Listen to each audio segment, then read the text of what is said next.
Calcium oxychloride సమ్మేళనం యొక్క సాధారణ పేరును ఏమిటి? Bleaching powder. కఠిన జలాన్ని మృదుజలంగా చేయడానికి ఉపయోగించే సోడియం సమ్మేళనాన్ని పేర్కొనండి. Sodium carbonate. Sodium hydrogen carbonate ద్రావణాన్ని వేడి చేస్తే ఏం జరుగుతుంది? రసాయనిక చర్య యొక్క సమీకరణం రాయండి.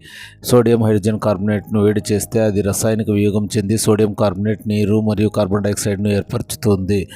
2NaHCO3 gives rise to Na2CO3 plus H2O plus CO2. Redox చర్యలు అనగా ఆక్సీకరణ మరియు క్షయీకరణ చర్యల కలయిక. ప్లాస్టర్ ఆఫ్ ప్యారిస్ ఫార్ములాను రాయండి. CaSO4 12H2O. తటస్థ ద్రావణం యొక్క pH విలువ 7. నీటిలో ఆమ్లము క్షారము కలిపి ప్రక్రియను విలీనం అంటారు. మెగ్నీషియం హైడ్రాక్సైడ్ యొక్క స్వభావము క్షారయుత ద్రావణము. Thank you.